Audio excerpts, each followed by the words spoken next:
Cumprimento a todos com a paz de Jesus. Seja bem-vindo ao estudo da lição da Escola Sabatina, número 8, a esperança do Novo Testamento. Antes de começar, vamos orar. Pai querido que estás nos céus, aqui estamos na Tua presença, eu e os meus irmãos, buscando a Tua bênção. Em nome de Jesus, derrama sobre mim e os meus irmãos o Espírito Santo. Venha falar através da minha boca e coordenar os meus pensamentos e abençoar os meus irmãos que estão estudando a Tua palavra. Responde às orações do Teu povo. Dá-nos a Tua bênção, em nome de Jesus que pedimos. Amém. A esperança do Novo Testamento. Que esperança é esta? É a mesma esperança do Antigo Testamento. A esperança que se concentra em Jesus Cristo, nosso Salvador. Jesus Cristo que veio a primeira vez. Jesus Cristo que morreu. Jesus Cristo que ressuscitou. Jesus Cristo que subiu ao céu. Jesus Cristo que está prestes a voltar. Prestes a voltar para nos buscar. Esta é a bendita esperança de toda a Bíblia. É a esperança do Novo Testamento porque estamos nesta última geração, esperando a segunda vinda de Jesus. O verso áureo diz: o testemunho é este, que Deus nos deu a vida eterna, e esta vida está no seu Filho. Quem tem o Filho tem a vida. Quem não tem o Filho de Deus não tem a vida. 1 João capítulo 5, verso 11 e 12. Onde está este conceito de ecumenismo aqui na Bíblia? Aqui na Bíblia não existe este conceito de ecumenismo, que todas as religiões conduzem para o céu, que o Deus do hinduísmo, do budismo, do islamismo, do cristianismo é o mesmo Deus. Não é isto que a Bíblia nos ensina. O cristianismo é uma religião que foca em Jesus Cristo como o único caminho, como o único Salvador. Quem tem o Filho de Deus, Jesus, tem a vida eterna. Quem não tem o Filho de Deus, Jesus, não tem a vida eterna. Não existem muitos caminhos que nos levam para o céu. Queridos, todos dizem que todos os caminhos conduzem a Roma. Isto pode ser até verdade aqui na terra, mas nem todos os caminhos levam para o céu. O seu propósito é o céu. Nós queremos saber o caminho que nos leva para o céu. E este caminho é único, absoluto. João capítulo 14, verso 6, Jesus disse: eu sou o caminho, a verdade e a vida. Ninguém vem ao Pai senão por mim. É só Jesus, meu querido irmão. Não é Maomé, não é Buda, não é Confúcio, não é Zoroastro. É só Jesus que nos leva para o céu. Só Ele morreu e ressuscitou. Só Ele provou que Ele tem poder sobre a morte, porque deixou o túmulo vazio, a sepultura aberta, e disse: eu sou a ressurreição e a vida. Esta é a nossa bendita esperança. Embora todos os escritores do Novo Testamento tenham escrito em grego, o único escritor do Novo Testamento que não era judeu foi Lucas. Mas, queridos, todos eles abordavam a natureza do ser humano a partir da perspectiva hebraica integral, e não de acordo com a visão grega pagã. Para Cristo e para os apóstolos, a esperança cristã não era nova, mas o desdobramento da antiga esperança alimentada pelos patriarcas e profetas. Por exemplo, Cristo mencionou que Abraão previu o seu dia e se alegrou. João capítulo 8, verso 56. Abraão esperava ver o dia do Messias e viu. Quando ele viu aquele cordeirinho com os chifres presos no arbusto, cordeiro este que foi colocado no lugar de Isaque sobre o altar, que alegria isso trouxe para o coração do pai Abraão, porque ele viu no cordeiro o substituto, aquele que morreria a nossa morte na cruz do Calvário. Por isso Jesus Cristo diz em João capítulo 8, verso 56. Abra sua Bíblia. João capítulo 8 e o verso 56. Aqui nós lemos: Abraão, vosso pai, exultou por ver o meu dia, e viu, e alegrou-se. Viu mesmo aquele cordeiro que salvou Isaque, que morreu no lugar de Isaque, também morreria no lugar de todos os pecadores. Queridos, Judas afirmou que Enoque profetizou sobre a segunda vinda de Jesus. Em Judas, verso 14 e 15. Abra sua Bíblia. Judas, versos 14 e 15. E destes profetizou também Enoque, o sétimo depois de Adão, dizendo: eis que é vindo o Senhor com milhares dos seus anjos. Aqui está falando da segunda vinda de Jesus. Queridos, para fazer juízo contra todos e condenar dentre eles todos os ímpios por todas as suas obras de iniquidade que impiamente cometeram e por todas as duras palavras que ímpios pecadores disseram contra ele. Queridos, aqui está mais uma evidência da bendita esperança. Queridos, o livro de Hebreus, ele está repleto de heróis da fé que esperavam uma recompensa final, uma recompensa celestial, que não receberiam até que recebêssemos, todos nós desta última geração, recebêssemos juntamente com eles. Isto está em Hebreus capítulo 11 e os versos 39 e 40. Hebreus capítulo 11 e os versos 39 e 40. Aqui nós lemos: e todos estes, todos os heróis da fé e heroínas da fé de Hebreus capítulo 11, todos estes, tendo tido testemunho pela fé, não alcançaram a promessa. Ou seja, eles ainda não receberam a coroa de ouro das mãos de Jesus Cristo. Estão esperando os heróis e heroínas desta última geração. Você e eu, meu querido irmão, a lista dos heróis da fé de Hebreus 11 não está fechada. Ela está aberta. Qualquer nome pode entrar ali. O seu nome pode entrar ali, meu querido irmão. Deus está esperando pelos heróis e heroínas da fé desta última geração. Somos nós. Graças a Deus, aleluia por isso. Verso 40, provendo Deus alguma coisa melhor a nosso respeito, a seu respeito, a meu respeito, para que eles, os heróis da fé mencionados aqui em Hebreus 11, eles não fossem aperfeiçoados sem você, sem nós. Que bendita promessa que vem confortar o nosso coração, queridos, ao enfatizar que somente aqueles que estão em Cristo têm a vida eterna. 1 João capítulo 5, verso 11 e 12, João estava refutando a teoria da imortalidade natural da alma. Aqueles que creem na imortalidade natural da alma acreditam que os ímpios e que os justos têm uma alma imortal, mas queridos, não. A Bíblia diz em 1 João 5, 11 e 12 que somente os que têm a Jesus têm vida eterna. Os ímpios não têm vida eterna. Esta é uma prova irrefutável de que a alma não é imortal, nem a dos justos, nem a dos ímpios, porque vida eterna só aqueles que têm a Jesus Cristo. E Ele vai nos dar esta vida eterna. Quando Ele descer do céu com poder e glória, nós vamos ser imortalizados, porque a imortalidade dele, Ele vai dar para você, mas isto na segunda vinda de Jesus. Queridos, verdadeiramente não há vida eterna à parte de um relacionamento salvífico com Jesus Cristo.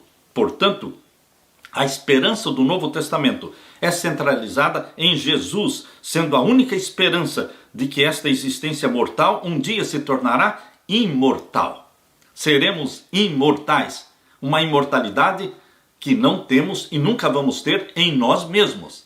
Será uma imortalidade derivada, recebida daquele que é imortal, Deus, incriado, Deus. Sim, queridos, Ele é o existente por si mesmo, Ele é o que tem vida em si mesmo, Ele vai nos dar da sua vida eterna.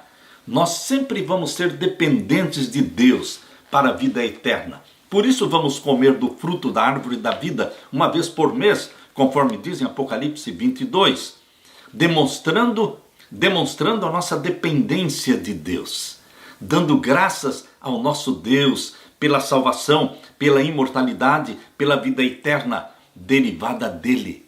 Queridos, o comer do fruto da árvore da vida e o comer das folhas da árvore da vida mostram nossa dependência, nossa alegre dependência do nosso Pai por toda a eternidade. Aleluia! Na parte de domingo, esperança além desta vida.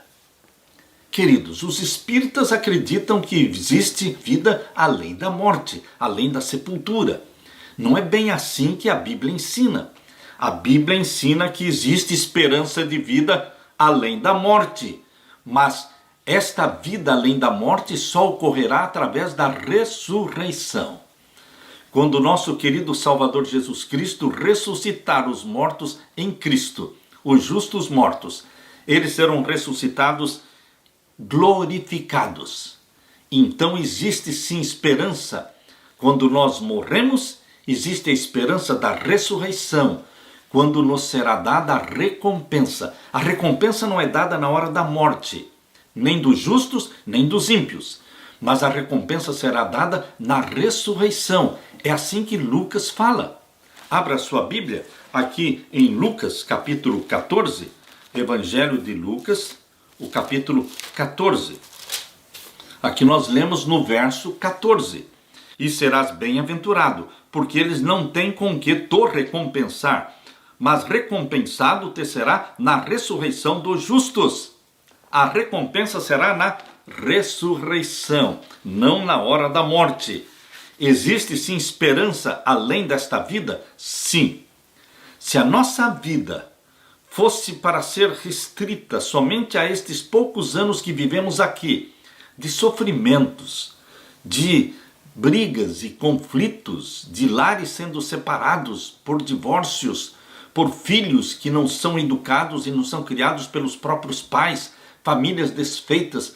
Queridos, este mundo de doenças, de enfermidades, se a nossa vida estivesse restrita somente a esta vida de poucas décadas aqui, não faria sentido, não valeria a pena nascer para viver deste jeito.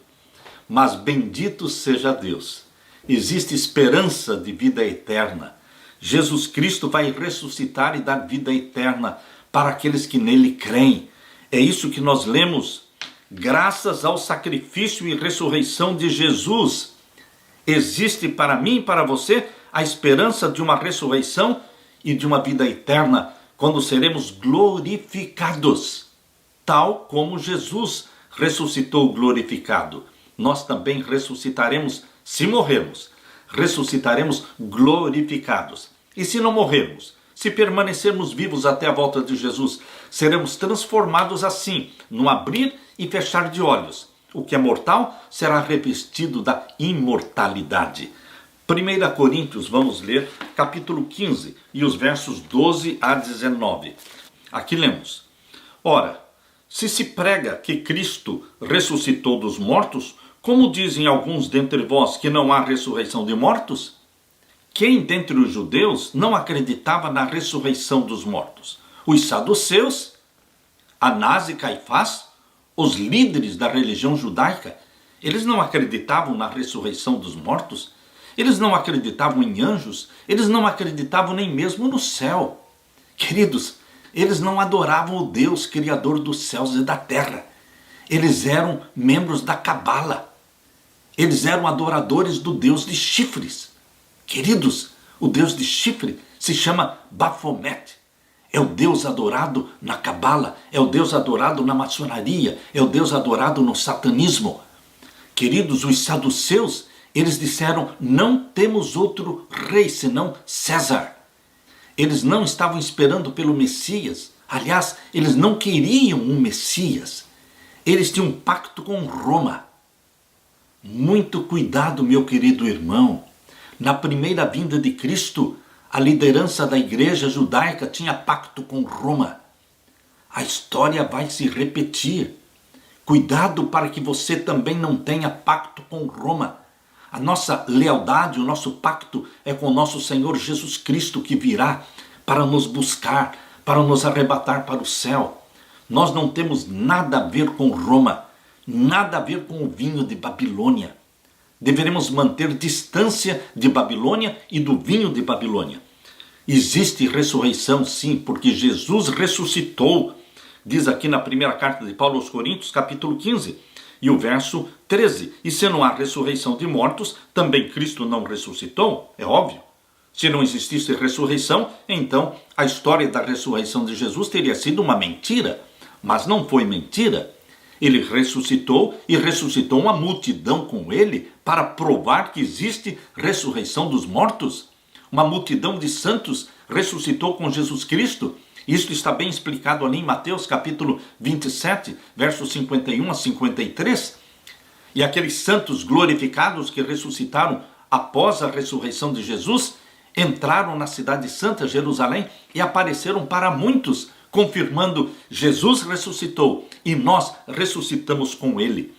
Queridos, aqui em 1 Coríntios 15, verso 14. E se Cristo não ressuscitou, logo é vã a nossa pregação e também é vã a vossa fé. É óbvio.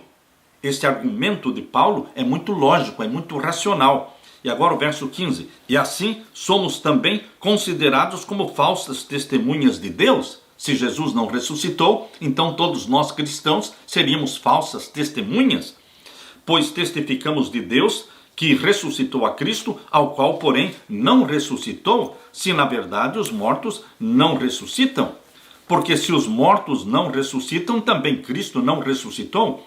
E se Cristo não ressuscitou, é vã a vossa fé, e ainda permanecemos nos nossos pecados. E também os que dormiram em Cristo estão perdidos. Se não existisse ressurreição, os que dormiram em Cristo estariam perdidos, porque não haveria ressurreição. Mas existe a ressurreição, e os que morreram em Cristo estão salvos, queridos. E aqui diz o verso 19: se esperamos em Cristo só nesta vida, somos os mais miseráveis de todos os homens. Nós temos que ter a esperança do novo céu e da nova terra. E o verso 20, mas agora Cristo ressuscitou dos mortos e foi feito as primícias dos que dormem. Jesus ressuscitou dos mortos e não ressuscitou sozinho. Trouxe com ele o molho das primícias. Santos que foram ressuscitados com Jesus, glorificados, eram os molhos das primícias. E Jesus subiu ao céu e apresentou diante do Pai o molho das primícias, aquela multidão de santos glorificados. E o Pai aceitou o molho das primícias apresentado diante de Deus o Pai no dia das primícias, no dia 16 de Nisan do ano 31, exatamente no domingo quando Jesus ressuscitou. Morreu dia 14, ressuscitou dia 16. Cristo é as primícias dos que dormem. E a seara dos que dormem é a grande seara dos salvos mortos, que será ressuscitada na segunda vinda de Jesus. Aleluia! Queridos, aqui está a bendita promessa. Louvado seja Deus pela ressurreição de Jesus Cristo, que é a prova de que nós também seremos ressuscitados. E o corpo que vamos ter será um corpo como o dele. É isto que o apóstolo João fala. Leia comigo a primeira carta de João, capítulo 3. Nós lemos aqui o verso 2.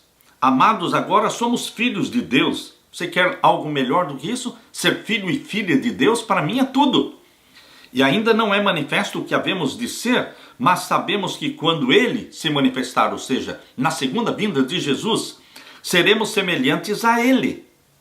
Porque assim como o veremos, nós também teremos um corpo glorificado como o de Jesus. Que bendita promessa! Porque Jesus vive, nós também viveremos. Aleluia! Na parte de segunda-feira, virei outra vez.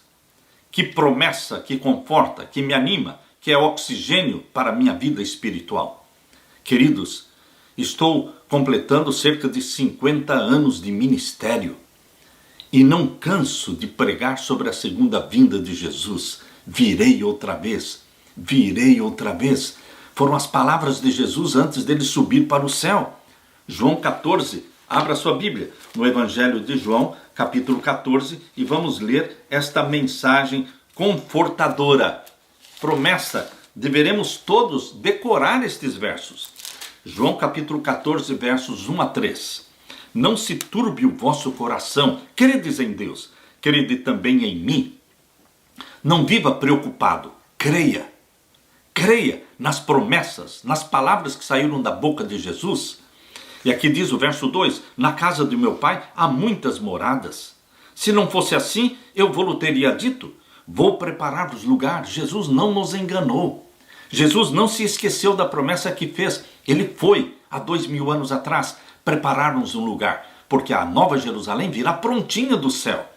Vou preparar-vos lugar. E agora o verso 3. E se eu for, e ele foi, e vos preparar lugar, está preparando lugar, virei outra vez.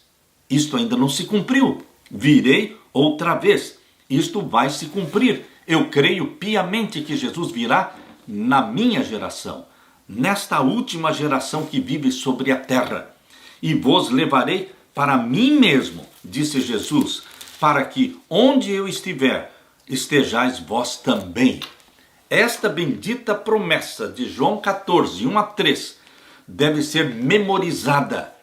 Já se passaram cerca de 2000 anos desde que Jesus prometeu voltar. E ele ainda não voltou. Estaria Deus atrasado? Deus não se atrasa, meu querido irmão. Deus também não se adianta. Ele nem se apressa e nem se atrasa.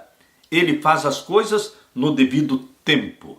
A primeira vinda de Jesus foi na plenitude dos tempos. Eu gosto deste texto de Gálatas 4:4. Abra sua Bíblia em Gálatas capítulo 4 e o verso 4. Aqui nós lemos.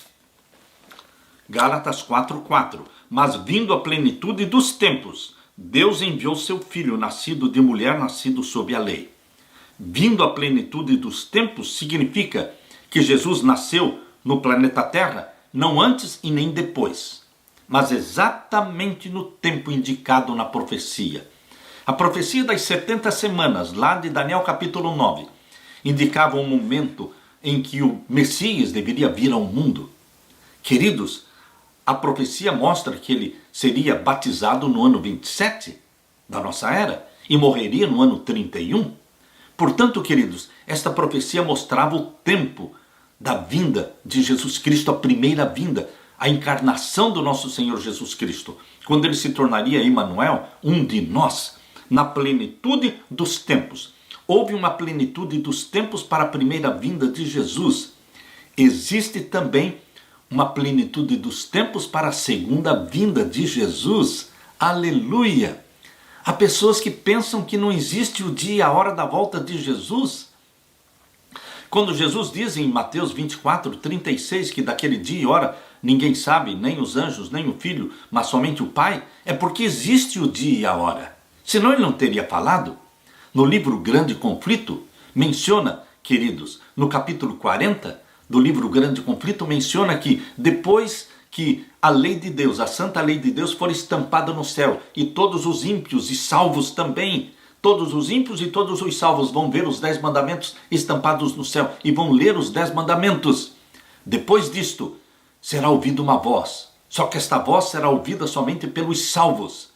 É a voz de Deus declarando o dia e a hora da volta de Jesus. Então existe o dia e a hora da volta de Jesus. Aleluia! Meus queridos, Jesus Cristo disse, virei outra vez. Não virei atrasado, não virei adiantado, virei na plenitude dos tempos. Jesus Cristo trabalha em ciclos de 7. Não é somente a semana da criação que foram de 7 dias.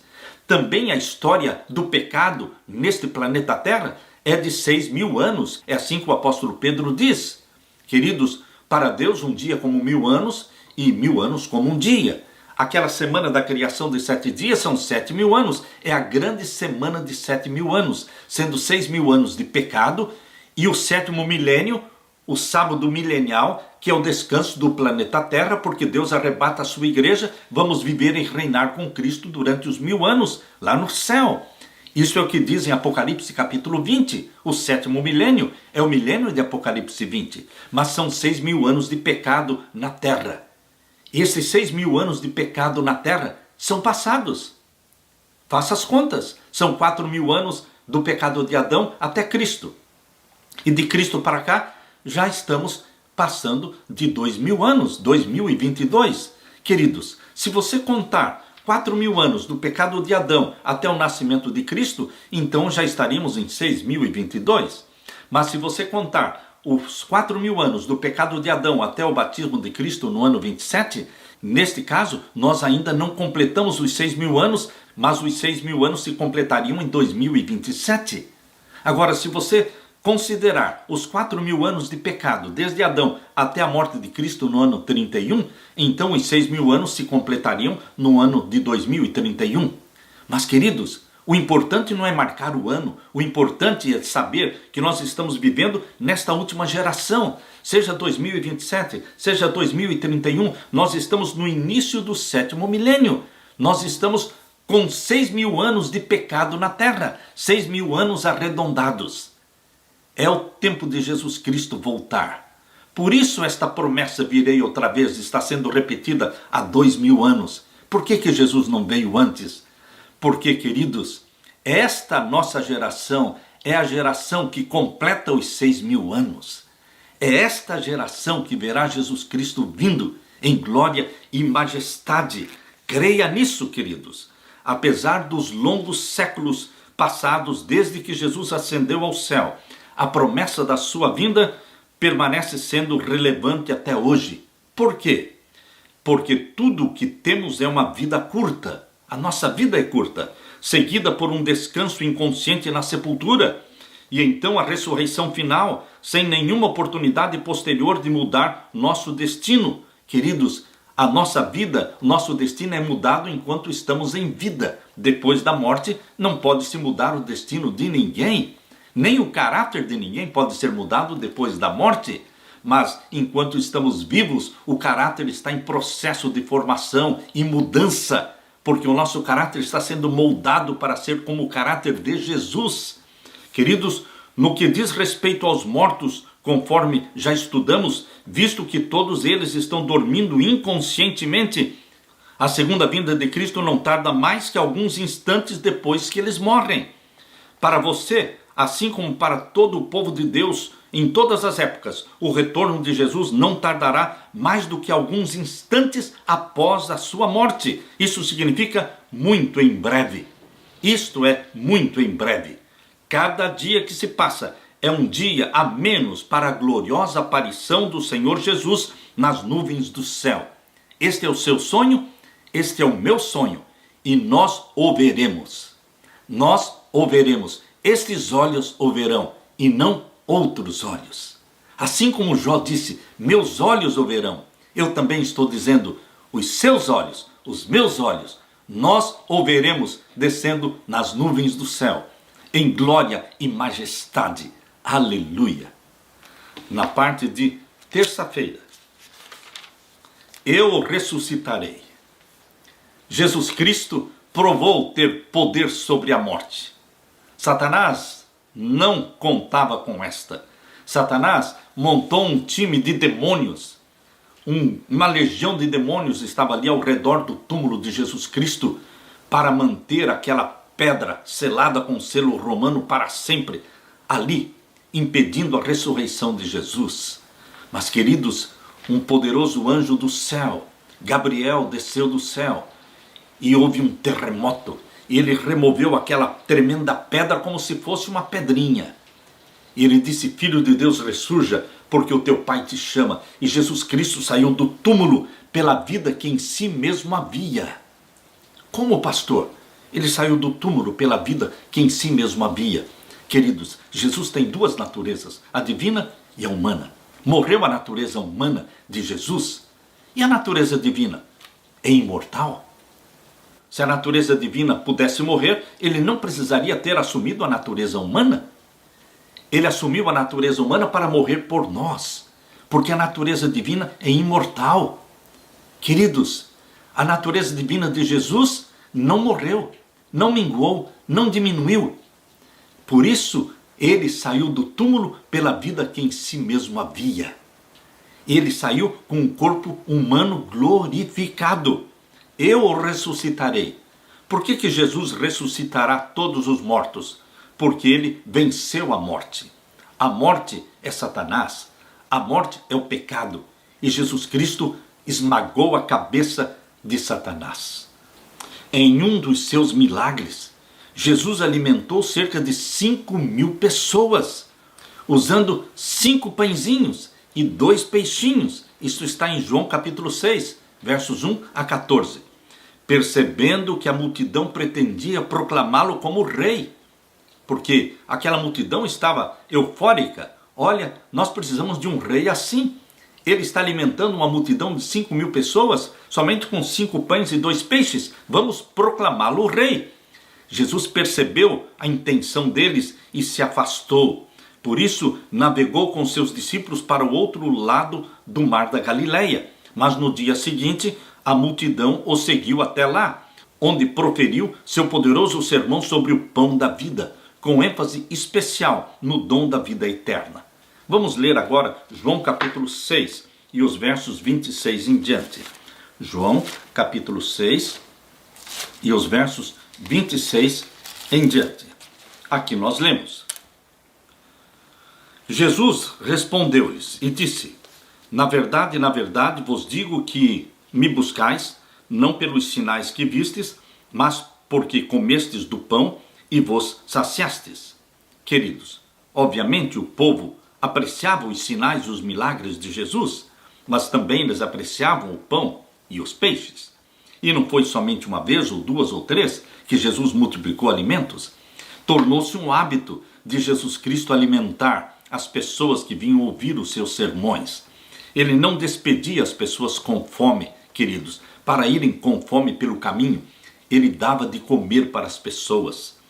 Trabalhai não pela comida que perece, disse Jesus, mas pela comida que permanece para a vida eterna, a qual o Filho do Homem vos dará, porque a este o Pai, Deus, o selou.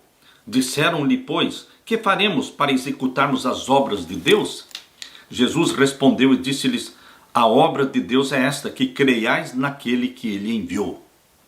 Temos que crer em Jesus Cristo, que morreu e que ressuscitou, crer nele. Disseram-lhe, pois, que sinal, pois, fazes tu, para que o vejamos e creiamos em ti? Que operas tu? Nossos pais comeram o maná no deserto, como está escrito, deu-lhes a comer o pão do céu. Disse-lhes, pois, Jesus: na verdade vos digo, Moisés não vos deu o pão do céu, mas meu Pai vos dá o verdadeiro pão do céu. O maná foi somente uma amostra do pão que caiu do céu, mas o verdadeiro pão que caiu do céu é Jesus Cristo. Por isso ele disse aqui: eu sou o pão da vida. Verso 35, e Jesus lhes disse: eu sou o pão da vida. Aquele que vem a mim não terá fome, e quem crê em mim nunca terá sede. Você que vem a Jesus Cristo, meu irmão, você terá o pão e a água, não terá fome e não terá sede. Você estará plenamente satisfeito com Jesus Cristo. Queridos, nós não somos complexados, complexo de inferioridade, não, porque nós somos filhos e filhas de Deus. Nós comemos do pão e bebemos da água que Jesus Cristo nos oferece. Nós sabemos que Jesus Cristo é o nosso Salvador e Ele nos gerou através do Espírito Santo como filhos e filhas de Deus. Isto eleva a nossa autoestima. Nós levantamos a cabeça porque nós sabemos que somos filhos do Rei do Universo, do dono do mundo. Nós pertencemos a Ele, comprados pelo sangue de Jesus Cristo. E o verso 37 diz: todo o que o Pai me dá virá a mim. Você veio a Jesus Cristo? Você clamou pelo sangue de Jesus Cristo? Todo aquele que o Pai me dá virá a mim, e o que vem a mim, de maneira nenhuma o lançarei fora. Creia nisso, meu querido irmão. Se apegue às palavras que saíram da boca de Jesus. Aquele que vem a Jesus Cristo, não importa de onde venha, não importa o passado, quão terrível possa ter sido o seu passado, não importa, o que vem a mim, disse Jesus Cristo. Portanto, venha a Jesus Cristo, creia nele, porque o que vem a mim, de maneira nenhuma o lançarei fora. Ninguém vai se perder nunca, clamando pelo nome de Jesus, crendo no sangue de Jesus Cristo, que nos purifica de todo o pecado. Jesus é salvação para aqueles que morreram e para aqueles que estão vivos. Jesus é salvação. E o verso 39. E a vontade do Pai que me enviou é esta, que nenhum de todos aqueles que me deu se perca, mas que o ressuscite no último dia. Veja que a promessa, eu o ressuscitarei no último dia. Ele disse para Marta, disse para Maria, que ele ressuscitaria Lázaro. E ele disse, aquele que crê em mim, ainda que morra, eu o ressuscitarei. Queridos, esta promessa de Jesus pode se cumprir, porque ele é o dono da vida. Ele venceu a morte. Quando você vai a Jerusalém, você visita ali o túmulo de Jesus Cristo. Ele está vazio. Ele ressuscitou. O anjo disse, ele não está aqui porque já ressuscitou. Não adoramos um Deus morto, mas um Deus vivo. Ele vive e nós viveremos. Queridos, aqui está dizendo, e o verso 41, murmuravam, pois, dele os judeus, porque dissera, eu sou o pão que desceu do céu. E o verso 44, ninguém pode vir a mim se o Pai que me enviou não o trouxer, e eu o ressuscitarei no último dia. Novamente, Jesus está falando, eu o ressuscitarei. Jesus ressuscitou o filho da viúva de Naim, Jesus ressuscitou a filha de Jairo, Jesus ressuscitou a Lázaro. Queridos, Pedro ressuscitou Dorcas, Paulo ressuscitou Eutico. Queridos, não somente Jesus, mas todos aqueles que creem em Jesus Cristo, pelo poder de Jesus Cristo, que neles habita, o Espírito Santo que em nós habita, nós também podemos ressuscitar mortos no momento em que Deus quiser. Esta não é uma prerrogativa somente de Jesus e nem só de Pedro ou de Paulo. Agora, nesta última geração, meu querido irmão, quando o Espírito Santo for derramado em forma de chuva serôdia, os sinais e maravilhas ocorrerão novamente. Os filhos de Deus, batizados pela chuva serôdia do Espírito Santo, realizarão milagres, ressuscitarão mortos. Existe um momento certo para que os sinais que ocorreram lá no derramamento da chuva temporã voltem a acontecer agora no derramamento da chuva serôdia, para a conversão da grande multidão. Queridos, Deus vai derramar o Espírito Santo em forma de chuva serôdia. E você, meu querido irmão, com o rosto sendo iluminado de santa consagração, você vai proclamar as 3 mensagens angélicas e você vai fazer os milagres como Jesus fazia para a conversão de milhares e milhares em um só dia. O Evangelho vai terminar com maior e muito maior poder do que quando começou no primeiro século. É assim que nós entendemos, e esta é a promessa de Jesus Cristo. E finalmente Jesus Cristo vai ressuscitar a todos os que creram nele, a todos os que morreram crendo em Jesus Cristo como Salvador. Ele, Jesus Cristo, se identificou como o pão que desceu do céu e que dá vida àquele que come dele. Quando você participa da Santa Ceia e come daquele pão que simboliza o corpo de Cristo, você está comendo do pão que desceu do céu. Eu sou o pão da vida, João capítulo 6, verso 35. Jesus se apresentou como o grande eu sou. Ele é o grande eu sou, que falou com Moisés lá no deserto. Lá em Êxodo capítulo 3, queridos, Jesus Cristo apresentou-se a Moisés com o nome de Eu sou. Vá e diga que o Eu sou te enviou a eles. Jesus Cristo é o grande Eu sou. E finalmente, meus queridos, o dom da imortalidade nos será concedido na ressurreição final, assegurado 3 vezes. Jesus Cristo prometeu 3 vezes em João capítulo 6, verso 40, verso 44, verso 54. Eu o ressuscitarei no último dia. Aqueles que morrerem serão ressuscitados, glorificados. E nós, os vivos, seremos transformados no abrir e fechar de olhos. Jesus também fez esta promessa incrível. Em verdade, vos digo, quem crê em mim tem a vida eterna. João 6,47. O quadro é claro. Sem Cristo não há vida eterna. Mas com Jesus Cristo não há perdição. Com Jesus Cristo existe perdão e vida eterna. Mas é Jesus o Salvador. Eu sou o caminho, a verdade e a vida. Não é Maomé, não é Confúcio, não é Buda. Queridos, é Jesus o caminho que nos leva para o céu. Ande neste caminho. Apegue-se a Jesus Cristo. Assimile o caráter e a mente de Jesus Cristo que o Espírito Santo está continuamente nos dando. e sejamos mais e mais semelhantes ao nosso querido Jesus. Aleluia! Na parte de quarta-feira, ao som da trombeta. Ao som da trombeta. Que trombeta? A última trombeta. Ao som da última trombeta, a trombeta soará, e os mortos em Cristo ressuscitarão incorruptíveis. Que última trombeta? É a sétima trombeta. Queridos, todos os sétimos, eles são lineares, eles se estendem, eles se alongam até a volta de Jesus. A sétima igreja, Laodiceia, começou em 1844, mas não acabou lá. Começou em 1844 e não termina porque vai até a volta de Jesus. O sétimo selo é a última intercessão de Jesus e o fechamento da porta da graça, mas não termina ali. O sétimo selo continua até a volta de Jesus Cristo. E as 7 trombetas são tocadas dentro do contexto do sétimo selo.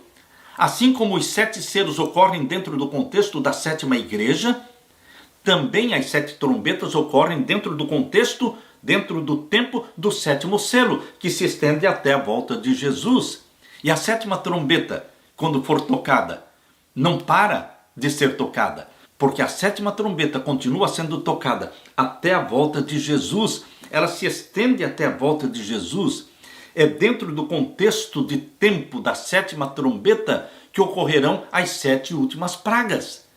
Todos os sétimos são lineares, se alongam até a volta de Jesus. A segunda vinda de Jesus será o clímax de todos os sétimos. Porque, queridos, nós vamos ser arrebatados no 7º milênio. É no 7º milênio que nós vamos ser arrebatados, no início do 7º milênio. Por isso, queridos, ao som da trombeta, entenda como sendo ao som da última trombeta, porque o apóstolo Paulo diz, abra sua Bíblia, na primeira carta aos Coríntios, capítulo 15. Primeira carta de Paulo aos Coríntios, capítulo 15. E o verso 52. Aqui diz, no momento, no abrir e fechar de olhos, ante a última trombeta, porque a trombeta soará. A última trombeta é a 7ª. Mas, queridos, será que Paulo entendia a profecia das 7 trombetas?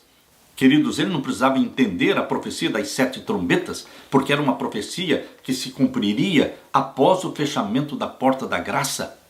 Mas o Espírito Santo colocou na boca do apóstolo Paulo este texto de 1 Coríntios capítulo 15 e o verso 52. No momento, no abrir e fechar de olhos, ante a última trombeta, porque a trombeta soará e os mortos ressuscitarão incorruptíveis e nós seremos transformados.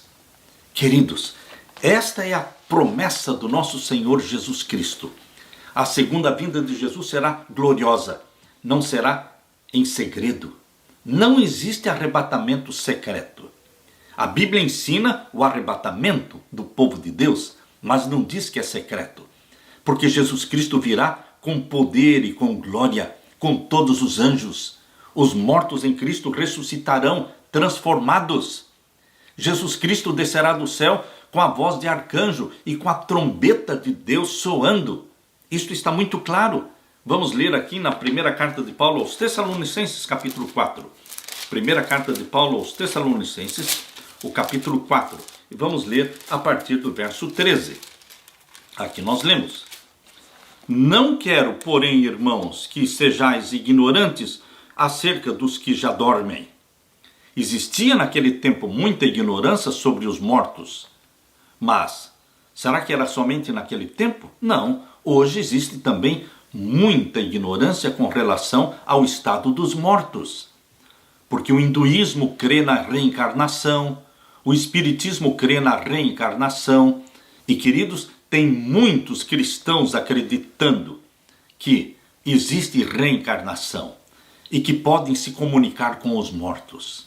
Não, queridos, você não pode se comunicar com os mortos.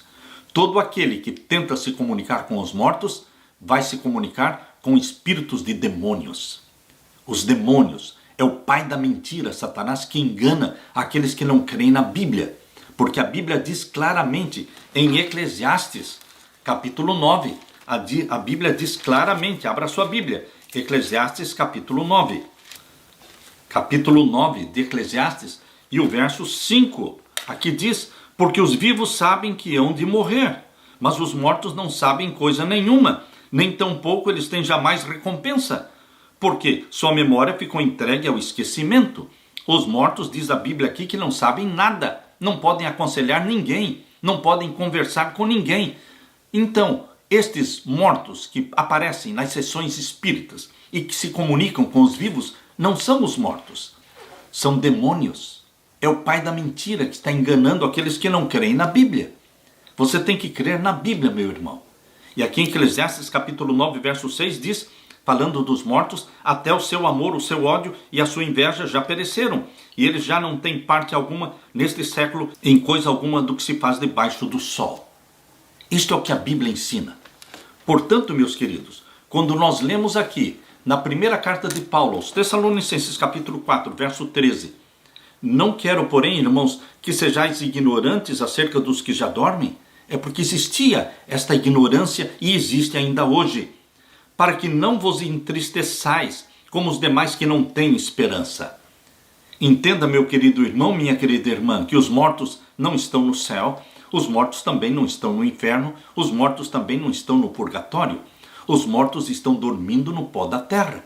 Jesus sempre falou da morte como um sono. Lázaro, o meu amigo, está dormindo, eu vou despertá-lo do sono. Mas não era o sono comum, era o sono da morte. Por que Jesus chama a morte de um sono? Porque é um sono inconsciente. Os mortos não sabem nada que acontece depois da morte deles. Eles aguardam a ressurreição. Se eles permaneceram mortos durante 500 anos, ou se eles permaneceram somente um dia morto, eles não têm consciência desse tempo que eles permaneceram mortos. Eles ressuscitam e eles não vêm contando história nenhuma daquilo que eles viram ou daquilo que experimentaram durante a morte. Nenhum morto ressuscitado na Bíblia, e são muitos mortos ressuscitados na Bíblia, nenhum veio contando histórias que ocorreram durante a sua morte, porque eles estão dormindo no pó da terra. Os mortos não sabem coisa nenhuma. Por isso Paulo está dizendo para você e para mim, aqui no capítulo 4, 1 Tessalonicenses 4,13, não quero, porém, irmãos, que sejais ignorantes acerca dos que já dormem, ou seja, dos que morreram, para que não vos entristeçais como os demais que não têm a esperança. Agora o verso 14, porque se cremos que Jesus Cristo morreu e ressuscitou, assim também aos que em Jesus dormem, aqueles que morreram em Jesus Cristo, Deus os tornará a trazer com ele. Como Deus os tornará a trazer? Deus os ressuscitará. Aqueles que em Jesus Cristo dormem, Deus os tornará a trazer com ele, com Jesus Cristo. Ele desce do céu e ele traz à vida novamente os que estão dormindo em Cristo.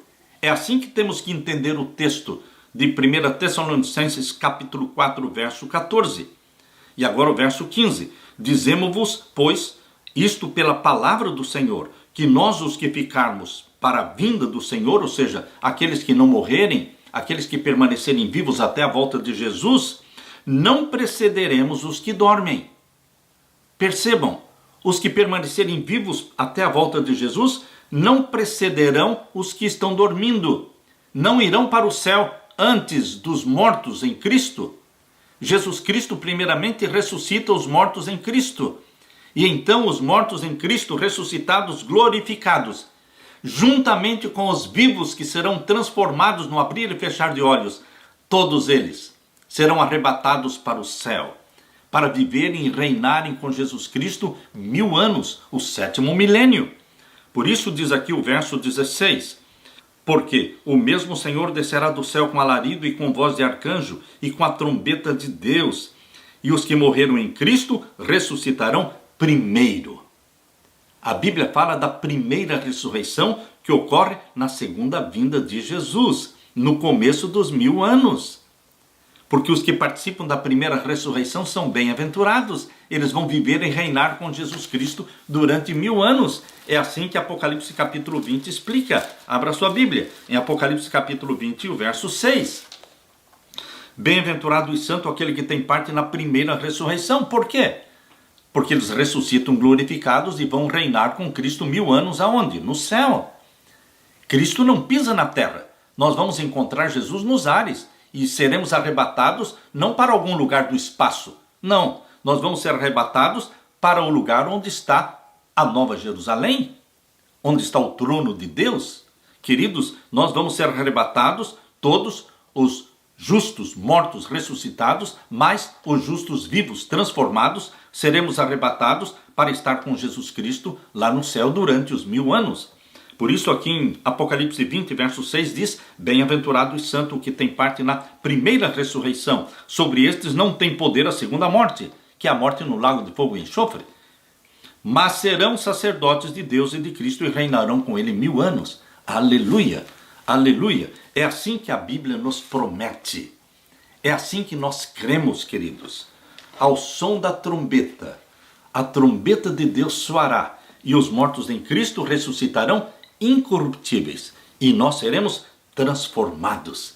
Aleluia! Conforte-se com esta bendita promessa. Na parte de quinta-feira, o encontro eterno. Que encontro é este? O encontro de todos os salvos com Jesus Cristo descendo do céu com poder e glória. Estes olhos o verão. Queridos, este encontro é descrito aqui em Isaías capítulo 25. Abra a sua Bíblia, Isaías capítulo 25. Veja a grandeza deste encontro. Isaías 25 e o verso 9. E naquele dia se dirá: eis que este é o nosso Deus, a quem aguardávamos, e ele nos salvará. Este é o Senhor a quem aguardávamos, na sua salvação gozaremos e nos alegraremos. Naquele dia, Jesus Cristo aniquilará a morte para sempre. Isto está no verso 8. Leia comigo, Isaías 25 e o verso 8. Naquele dia, aniquilará a morte para sempre. Exatamente como está na primeira carta de Paulo aos Coríntios, capítulo 15, verso 54. Ali se dirá: onde está, ó morte, o teu aguilhão? Onde está, ó morte, o teu poder? A morte é Satanás. A morte morrerá, porque Satanás morrerá. É a morte da morte. Por isso aqui em Isaías 25, verso 8, está falando o que Paulo fala na primeira carta aos Coríntios, capítulo 15, verso 54. Aniquilará a morte para sempre. E assim enxugará o Senhor Jeová as lágrimas de todos os rostos e tirará o opróbrio do seu povo de toda a terra, porque o Senhor o disse. Que bendita promessa! Jesus Cristo marcou um encontro com você, meu querido irmão, e comigo, com todos os remidos pelo seu sangue. E o encontro é na segunda vinda de Jesus. Voltando agora para a primeira carta de Paulo aos Coríntios, capítulo 15. Volte para a primeira carta de Paulo aos Coríntios, capítulo 15, e vamos ver o verso 51 em diante. Aqui nós lemos, verso 51 em diante. Eis aqui eu vos digo um mistério. Na verdade, nem todos dormiremos. Que mistério é este? Queridos, o mistério aqui é que nem todos morrerão. Alguns permanecerão vivos até a volta de Jesus. Nem todos morreremos, mas transformados seremos todos. Haverá uma transformação deste corpo mortal. Vai se tornar um corpo imortal. Este corpo mortal, carnal, ele será revestido da imortalidade. Você se lembra de que quando Adão e Eva foram criados, eles não foram criados no reino animal, eles foram criados no reino espiritual de Deus. Você se lembra que Adão e Eva eram vestidos de glória? E que esta vestimenta de glória desapareceu quando Adão e Eva pecaram? Queridos, você e eu vamos ser glorificados. Nós vamos ser vestidos de glória de novo. Nós somos transportados para o reino espiritual de Deus, a imagem e a semelhança de Deus. Não vamos estar mais sujeitos à lei da gravidade, ao tempo e ao espaço. Vamos ser glorificados. Aqui diz, este é um mistério. É um mistério, porque a nossa mente não alcança isto. Mas aqui diz, verso 51, eis aqui vos digo um mistério. Na verdade, nem todos morreremos, nem todos dormiremos, mas todos seremos transformados. E o verso 52 diz, Como vai ocorrer esta transformação? Ao longo de décadas e de séculos ou milênios? Não. Deus fala e as coisas acontecem. Porque assim que aconteceu na semana da criação, assim vai acontecer também na segunda vinda de Jesus. Os mortos ressuscitam glorificados e os salvos vivos serão transformados num momento, em um segundo, num piscar de olhos. Num momento, num abrir e fechar de olhos, ante a última trombeta, porque a trombeta soará e os mortos ressuscitarão incorruptíveis e nós seremos transformados. A ciência pode explicar isso? Não, é um mistério.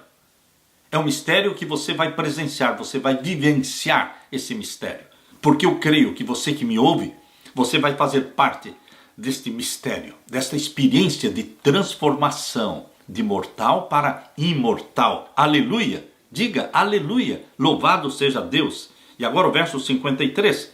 Porque convém que isto que é corruptível se revista da incorruptibilidade.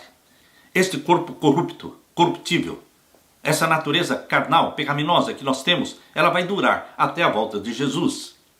Ela não domina a sua vida. Nós, seres pecadores, gerados pelo Espírito Santo, nós recebemos a mente de Jesus. E queridos, a natureza carnal, pecaminosa ainda existe, mas nós não somos governados por ela. Não é ela que dita o nosso comportamento e as nossas decisões e os nossos gostos, não.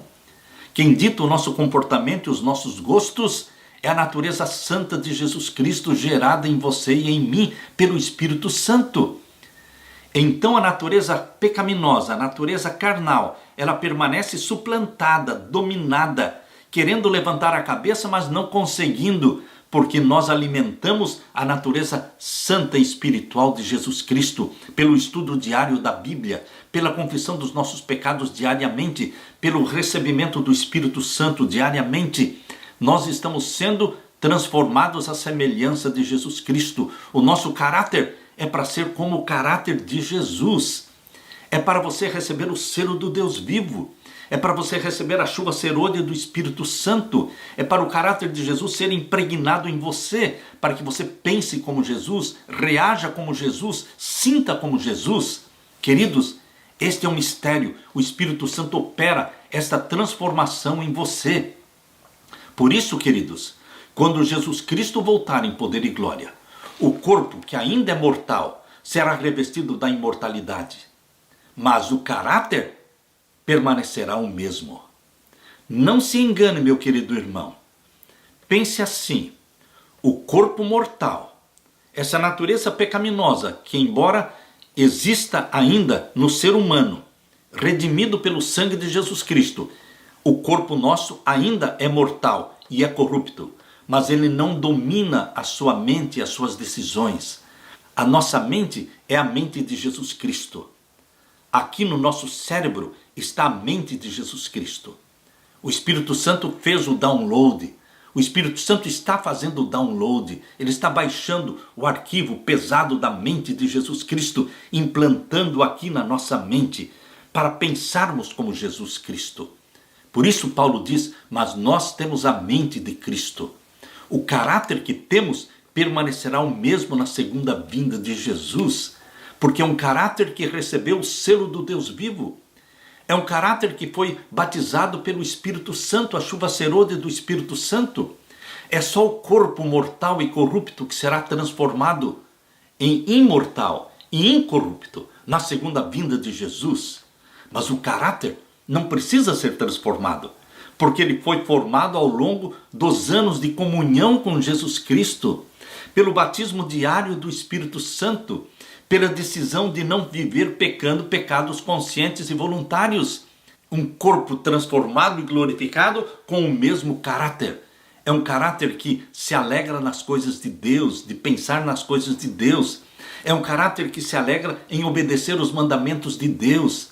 Queridos, o caráter é a colheita da vida. Vou repetir. O caráter é a colheita da vida. Corpos glorificados, imortais, mas com o mesmo caráter. Por isso, não fique sendo enganado por Satanás, pensando, eu não venci este pecado, eu não venci este mau hábito, mas quando Jesus Cristo voltar, Ele vai me dar a vitória. Não, a vitória é hoje. É antes da volta de Jesus, é antes do fechamento da porta da graça. A vitória tem que ser conquistada pela fé em Jesus Cristo, pela comunhão e pela dependência de Jesus. Queridos, a vitória é nossa. A vitória sobre o pecado. Pecado é um ato voluntário da alma. Você pode sim, em nome de Jesus, decidir não pecar. Você não é obrigado a pecar. Não é porque você tem uma natureza pecaminosa que você é obrigado a pecar. Quando você decide não pecar pecados conscientes, o Espírito Santo mostra para você pecados inconscientes. E assim você avança na santificação. Você avança na semelhança com Jesus Cristo. Por isso, queridos, esse grande encontro com Jesus Cristo, na sua segunda vinda, quando Ele descer com poder e majestade do céu, Ele vai nos transformar. E aqui diz, na primeira carta de Paulo aos Coríntios, capítulo 15, vamos ler aqui o verso 53. Porque convém que isto que é corruptível, ainda é corruptível, se revista da incorruptibilidade. Isto somente na segunda vinda de Jesus. E que isto que é mortal, ainda é mortal, se revista da imortalidade. Isso somente na segunda vinda de Jesus. E quando isto que é corruptível se revestir da incorruptibilidade, e que isto que é mortal se revestir da imortalidade, então cumprir-se-á a palavra que está escrita: tragada foi a morte na vitória. Onde está, ó morte, o teu aguilhão? Onde está, o inferno, a tua vitória? Ora, o aguilhão da morte é o pecado, e a força do pecado é a lei. Mas graças a Deus que nos dá a vitória por nosso Senhor Jesus Cristo. Alegre-se com a vitória em Jesus Cristo. Não é uma vitória que Ele vai dar para você o ano que vem. É a vitória que Ele dá para você hoje. Aquele que pede, recebe. Aquele que busca, encontra. Aquele que bate, a porta se abre. E o Espírito Santo será derramado sobre você. Jesus disse: se vocês são pecadores, são maus, e gostam de dar boas dádivas aos vossos filhos, muito mais o Pai Celestial dará o Espírito Santo àqueles que lhe o pedirem. Portanto, busque, bata e receba o batismo diário do Espírito Santo, a mente vitoriosa de Jesus Cristo. Mas graças a Deus que nos dá a vitória por nosso Senhor Jesus Cristo. Portanto, meus amados irmãos, sejam firmes e constantes, sempre abundantes na obra do Senhor, sabendo que o vosso trabalho, o nosso trabalho, não é vão no Senhor. Jesus Cristo quer dar para você a mente vitoriosa dele. Regozije-se e diga como o apóstolo Paulo falou: eu posso todas as coisas em Cristo que me fortalece. Filipenses 4,13. Deixo com você esta bênção e esta certeza de vitória em Cristo Jesus. Deixo com você a paz que só Jesus pode dar. Amém.